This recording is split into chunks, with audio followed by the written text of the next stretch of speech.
Welcome to the ReWilded Human Podcast, where Dr. Lucille and Lynn will tackle your most difficult and intimate questions with candor, tough love, and a little dash of humor.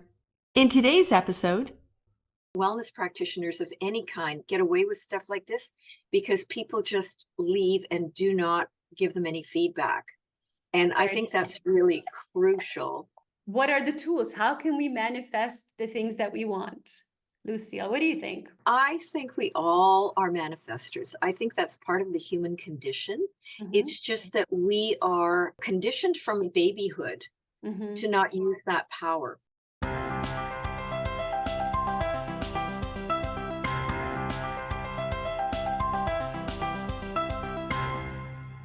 Welcome, everybody, to the ReWilded Human Podcast. I'm Dr. Lucille Neckes, and this is my partner in crime, Lynn Hardy. And we're just going to launch into these really meaty questions that we've gotten for episode 24. We have some long ones for this episode, so bear with us. Bear with us. People were really venting about their issues. Okay, so I'll start with Annie, who has a very sensitive question. Hi, ladies. Absolutely loving your podcast. Annie, we love you. Thank you. I had a situation recently that has been bothering me, and I was wondering what you think. I was at the chiropractor, and while he was doing his thing, we were chatting about the community where I live. It's quite hilly, and he commented, if you walked that hill every day, you'd be skinny. I was quite taken aback. Yes, I could stand to lose some weight, but I'm not obese or anything.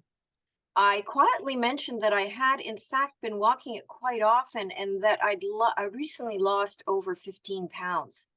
He didn't remark on that at all. When I got home and told my husband what the chiropractor said, he was pretty upset on my behalf, just as I was quite upset. Am I being too sensitive, or was that an inappropriate thing for him to say? How should I have handled it? As it is, I haven't been back to him since. Wow, that's really horrible. Yeah. We really feel for you, Annie. That's just so unprofessional for someone to treat you like that. Really is, yes. There is absolutely no excuse for that. Well, I'm not sure. It sounds like you seen this chiropractor for quite some time. Is it important for you in any way that you continue the treatments with him? That would be a good question to ask. Yeah, that would be a really good question. I mean, I would definitely look for another professional because I don't think you will feel safe or comfortable with him after that. I mean, that's a very sensitive subject for many people. And for someone to be so rude, and especially when you're not asking, when you're not there trying to lose weight and asking for his assistance in helping you lose weight, there's just no excuse for that kind of a remark. And also for ignoring the fact that she already lost 15 pounds and, not even acknowledging that or saying, congratulations, well done or something, right? So, I mean, that's just, how do you think she could have handled this, Lucille? Like, well, how could you react? Well, it's hard to know what to do right in the moment because you're so shocked. Yeah. Like you don't know what to do. And you don't have maybe all the time in the world to continue in a discussion. But one of the other ways to handle this is to realize that he either may have had been having a really stressful bad day and blurted out something that he knew he shouldn't have, or he's like this all the time and he is insensitive. And the other issue here is that I often see people who have issues like you, Annie, and they've held on to them for years, maybe months, years, whatever. And it's a sore spot for them that they didn't stand up for themselves. They didn't, say anything. So it's up to you. You decide where you're at with all of that. But one of the things I would suggest is you might want to consider booking an appointment with him where you just sit down and say, listen, this is what happened. This is what I heard. This is how it affected me. And possible, like to resolve this with you so that I could continue getting treatments. But I would just like to hear your side of the story and see what was going on for you. I want to know what was going on for you. And I know that that's very intimidating for a lot of Yes. patients to even think about doing that. Especially for someone who doesn't like confrontations, and Yes, that would be very, absolutely. very, very But difficult to do that. Yeah, but the other thing that, as I say, the other thing that is really important is that you're going to go away thinking, I never stood up for myself, and it's going to bother you. Yeah. The other thing is, he needs feedback because he's going to do it to somebody else.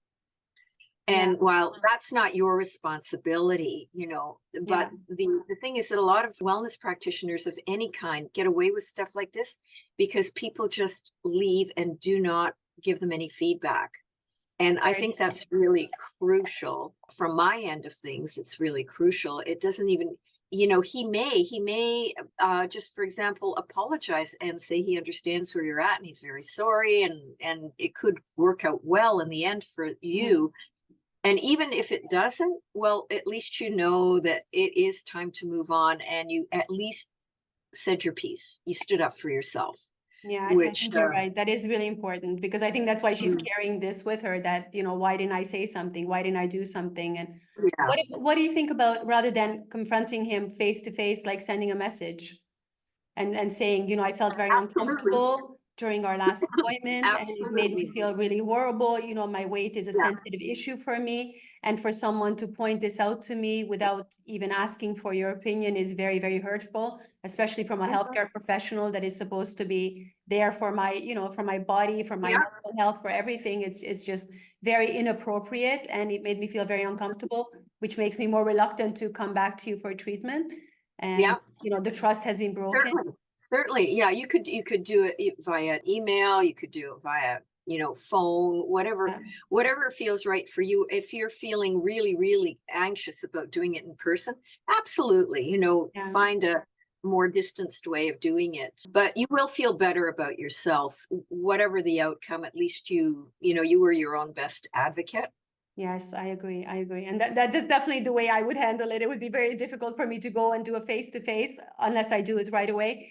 But to do it in writing would definitely be, it would make me feel much better that I at least said Sure. something and I did something and I got it out of my system. You have nothing to lose, because worst case scenario, you never go back to him. And you obviously won't recommend him to anyone else as well, which is, when you live in a small community, that could be very hurtful for your practice. And but yeah, people need to do better. I mean, there's no excuse for this kind of behavior. Like, Absolutely. even if you had a bad day or something. But I think people just do these things and make these comments without even realizing how it affects someone else. Absolutely. They make assumptions, and I don't know how much psychology training chiropractors get, but I don't think we're getting. I think it's crucial that you're always, as part of your continuing education, you learn how to interface with patients in a way that makes it very patient friendly and sensitive to the patient's needs. And maybe he has a lot of male patients, and maybe when you speak like that with a guy, it's kind of different. It's not, guys are like, whatever, yeah, maybe I should do something about this beer belly. Like they don't take offense the same way women do. I mean, obviously we are much more sensitive about our bodies, about our weight, about our hair, everything, right? Right. For guys, kind of rolls off their back. They don't take it. So I know, like, my husband he wouldn't even, he wouldn't take something like this to heart. But I think for women, it's a very sensitive issue that needs to be handled with care. Well, and rightfully so, because we're judged on our appearance all the time. Exactly. So yeah, But definitely very important, Annie, to let him know, because he's going to do this to someone else, and we don't want you carrying this with you for years, and then having to go to therapy eventually, because these things do, they leave a mark on you, and it's very difficult to digest. Absolutely. So, Annie, please write back to us and let us know how you handle the situation, because we'd love to know. And then we're moving on to Janice, and she's curious about the power of our minds. This is such a great question. Do you think manifesting is a modern day phenomenon which offers people false hope? I see so many posts about it, but I feel it's very misleading. I'd be keen to hear your opinion. Thanks. Manifesting. I mean, we both love that topic, right? And I've known people in my life who have been amazing manifestors. And I've also known people who have taken every single course in the world, read every self-help book, and watched The Secret 120,000 times, and they still don't have that power. So do we all have this power, or is it, unique only to some people? What are the tools? How can we manifest the things that we want? Lucille, what do you think? I think we all are manifestors. I think that's part of the human condition. It's just that we are conditioned from babyhood to not use that power. Okay. Yeah. For example, manifesting requires that you envision what you desire, that you daydream, that you fantasize about what you desire, and you have a heartfelt emotion that fuels that desire. Those are key elements, right? Well, that's what children do naturally. They want that pony for Christmas, and they are imagining that pony shows up under the Christmas tree. Not that the pony will show up, Yeah. but they are practicing their manifesting, right?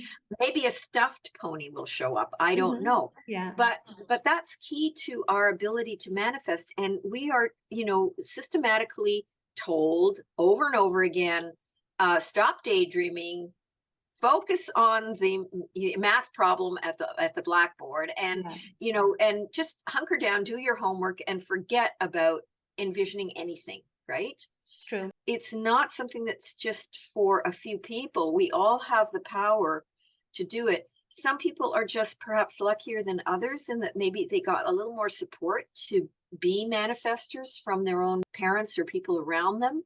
And the other thing is that, as we get older, we develop all these really strange negative beliefs about ourselves.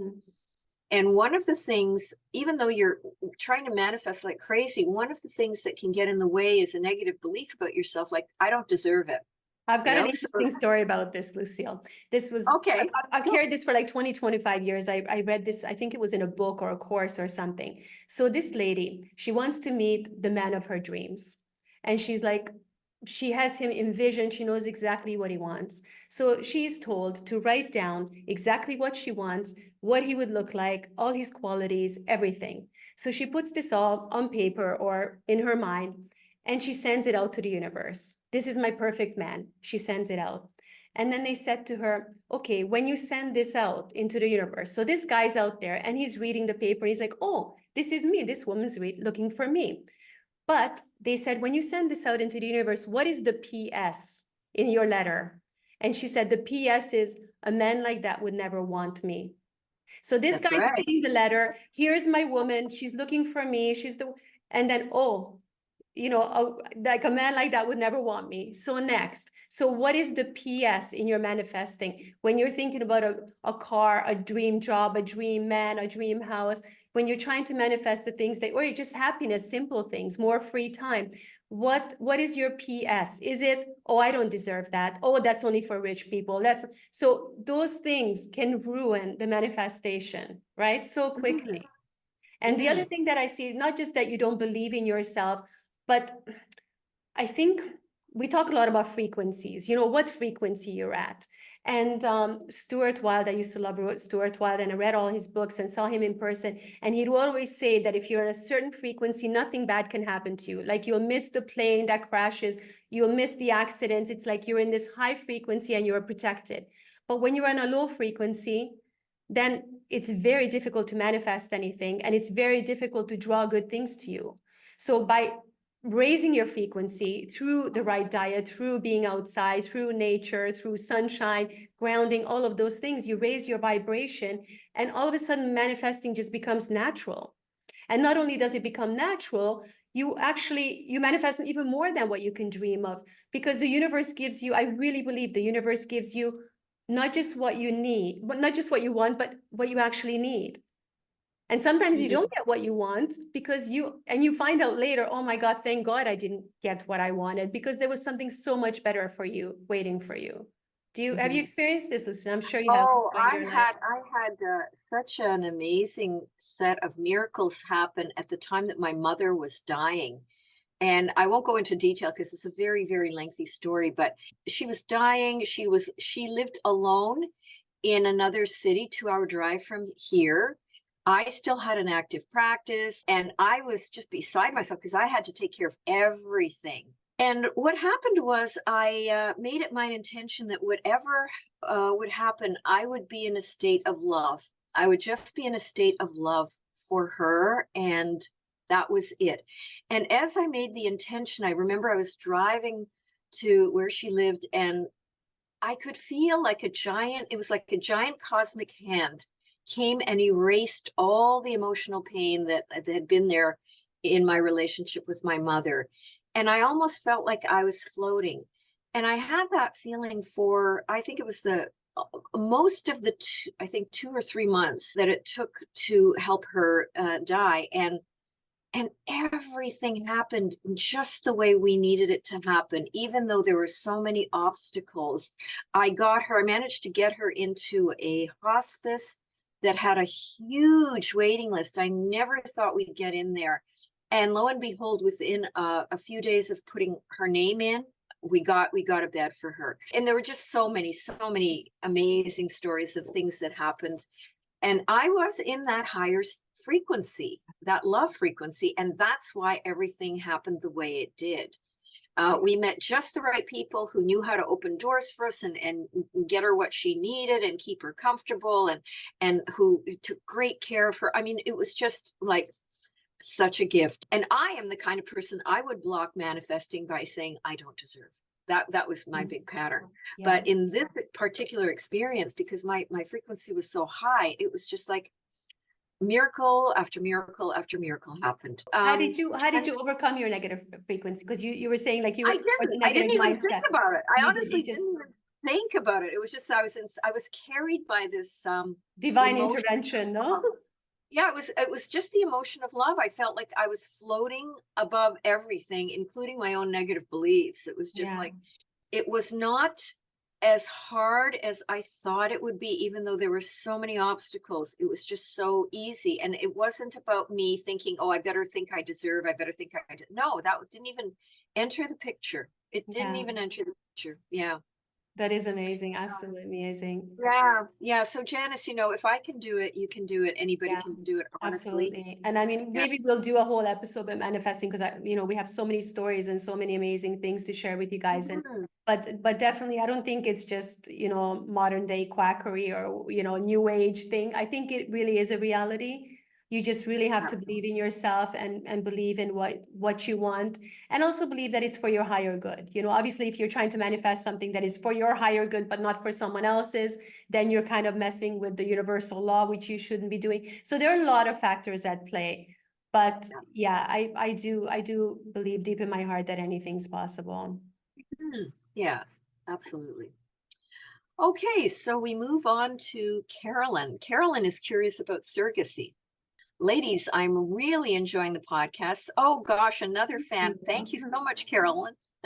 And I have a bit of a controversial question. I really want to know your views on surrogacy. My brother is in a relationship with another man, and they decided they want a child.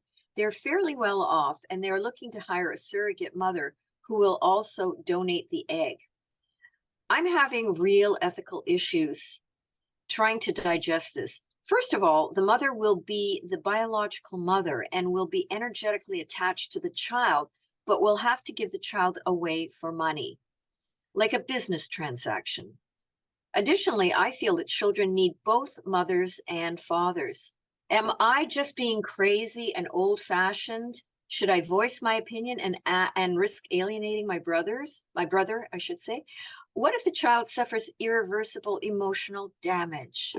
An excellent question, Carolyn. And I think a lot of people are grappling with this. Do you know that So, surrogacy is actually illegal in most countries?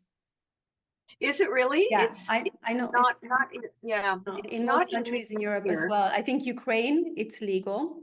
Mhm. But most countries in the US, it's legal, but most countries around the world, it's illegal. And I always have this thought that, for example, if you went to your neighbor and said, your kid's mighty cute, can I buy him for 10 grand, right? You would go to jail. Yeah, for sure. But through surrogacy, this woman, that will be her biological child, and she can legally sell this child to these people. So there's a lot of different issues here, Caroline, that you bring up. And the fact that you really believe that a child needs a mother and a father. and the ethical issue surrounding surrogacy. And then I guess we need to address, your relationship with your brother. How much say should you have in these decisions that he's making? So we have a lot of things to unpack here, Lucille.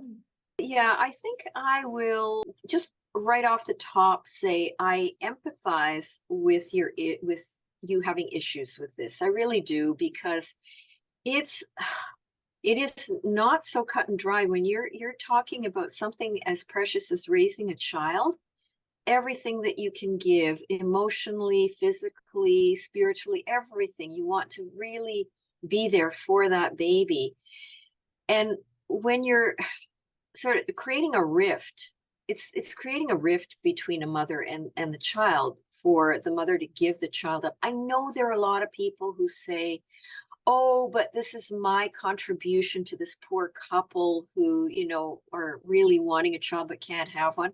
I think that's oversimplifying it in a way that really does not take into account the incredibly powerful emotional bond that can happen between the mother and the baby. Did you see Khloe Kardashian came out with this recently because she had a surrogate, and she said it was very strange because she felt like she was like taking away the baby from the natural mother.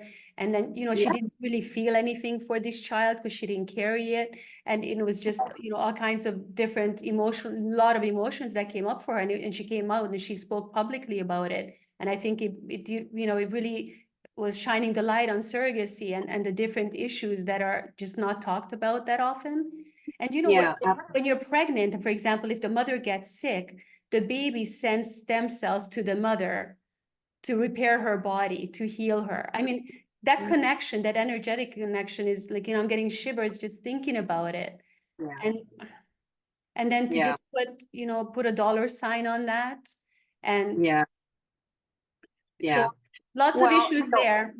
Yeah, and I know the argument is, well, we're not buying a baby, we're just supporting the mother while she is, carrying the baby, and she needs all sorts of things to help her get through. Yeah, you're buying a baby.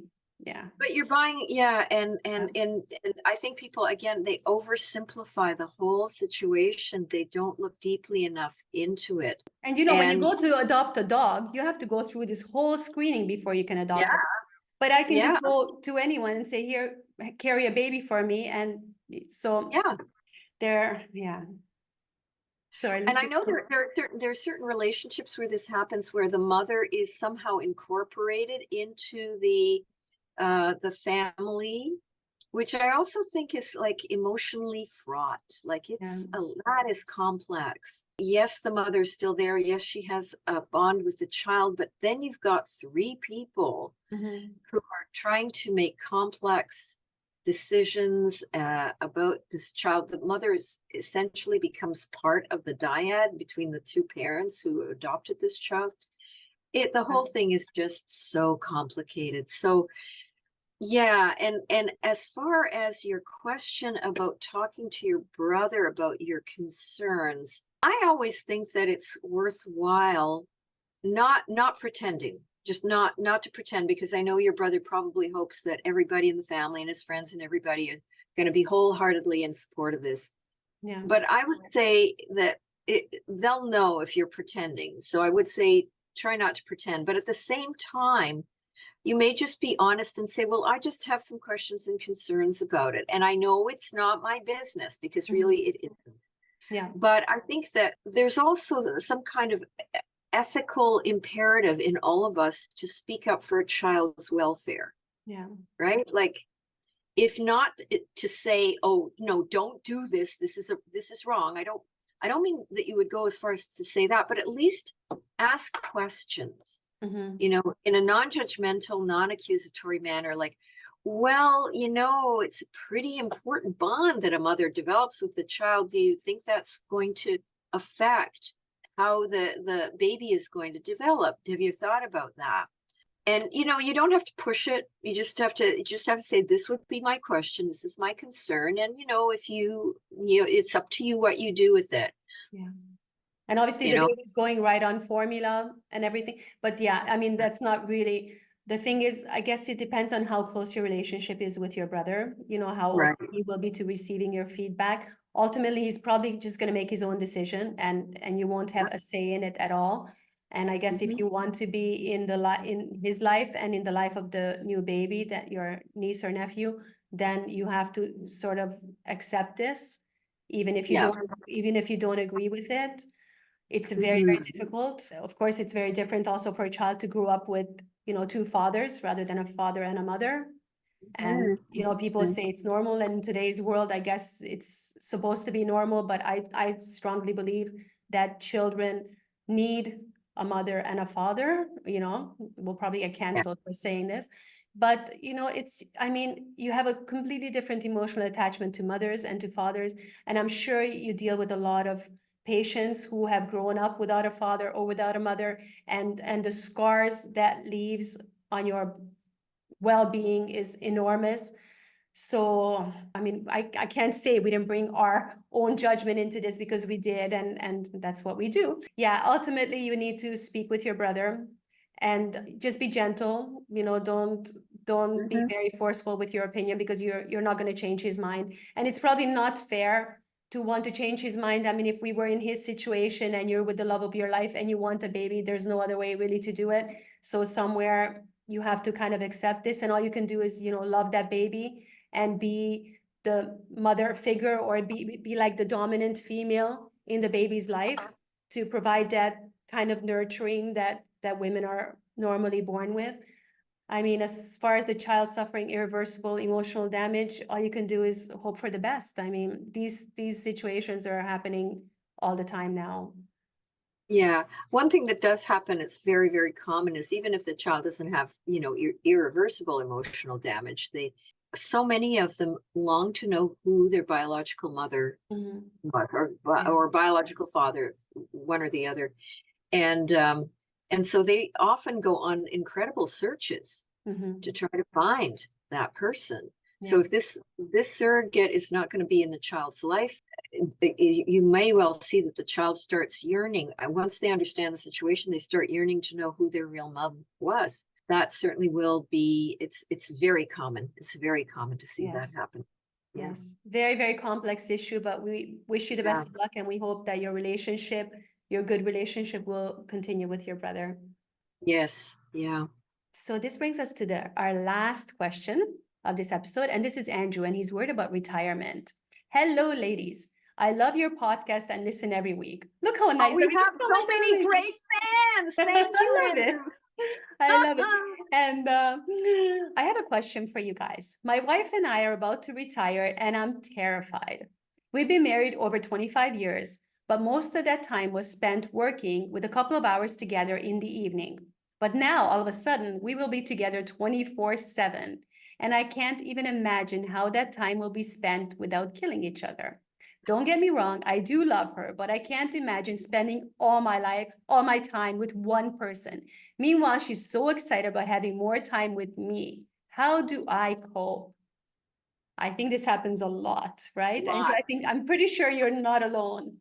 And Oh, most relationships and marriages are like that. Everyone's living their own separate lives, and then at night everybody comes together, maybe watch an hour of Netflix, and then you go to bed. So it's we don't really have that a yeah. lot of time. And sometimes people don't even know each other that well until they retire and spend 24/7 together. That's right. That's So right. and so oftentimes one person is more excited about this situation than the other. Like with Andrew's wife, she's very excited and she's looking forward to Mhm. spending more time with him, and he's already worried about having enough space. Right. I usually see it in the reverse, with the woman dreading retirement, having the husband Yeah. around for 7, but it's refreshing to see that a man has this issue too. And one of the things too, even if we don't consider your spouse in it, most people are totally unprepared for retirement. That's one thing that's really so important, has to be addressed before, and hopefully well before you retire is, what are your expectations of retirement? What do you really think is going to happen? The people who are prepared for it the most are the ones who do their research. And they're usually also, this is interesting, they're the ones who really thrive in retirement are the ones who either have a very compelling hobby that they love to indulge in, and or they decide that they're going to do work in some other capacity, like volunteer work, or they're going to do start up a consulting company or something like that.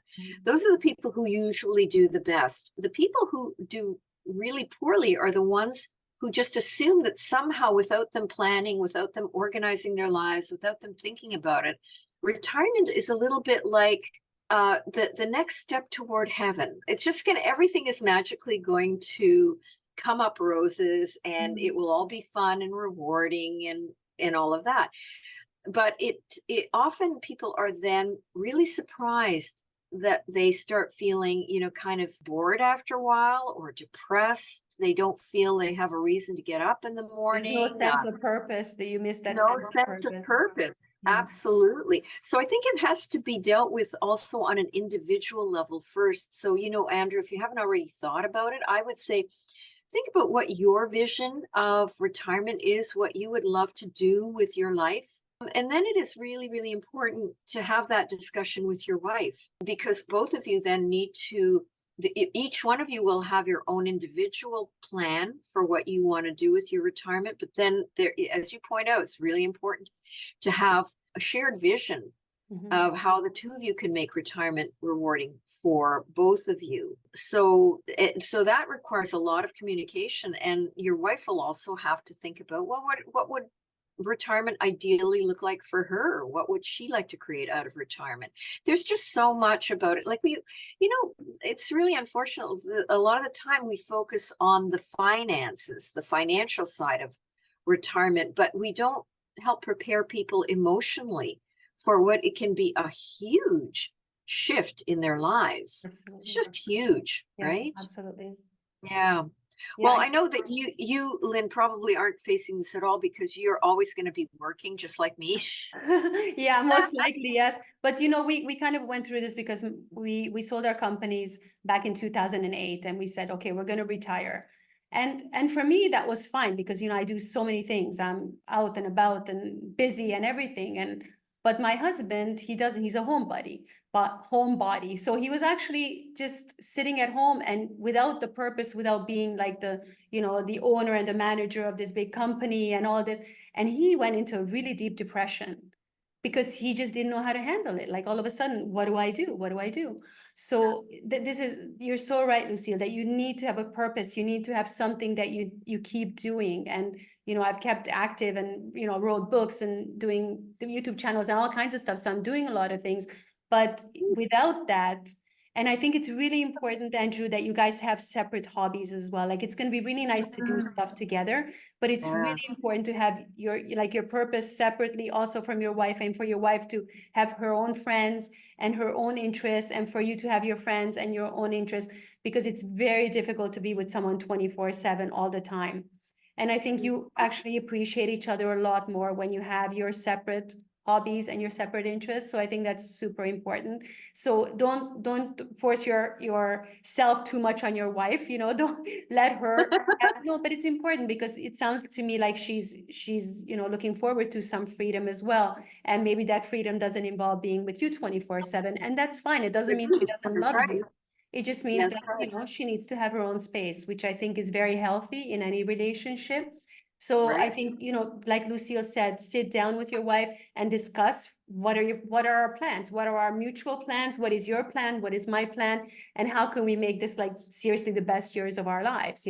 If we travel together, what kind of things can we do together? What kind of things can we enjoy together? And what kind of things can we do separately, so that we value our time together even more? Right. I totally agree.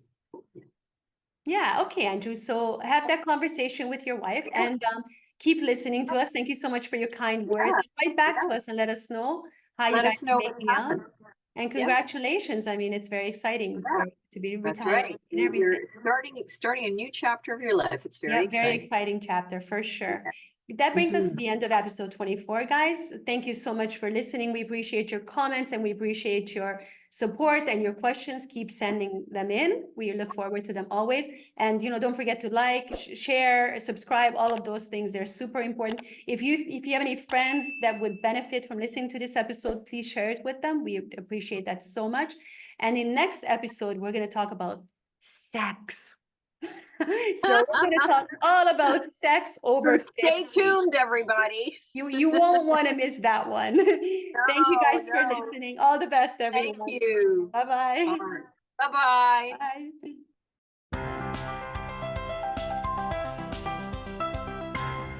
Please be aware that Lynn and I are here to provide insights, advice, stories that are for educational and entertainment purposes only.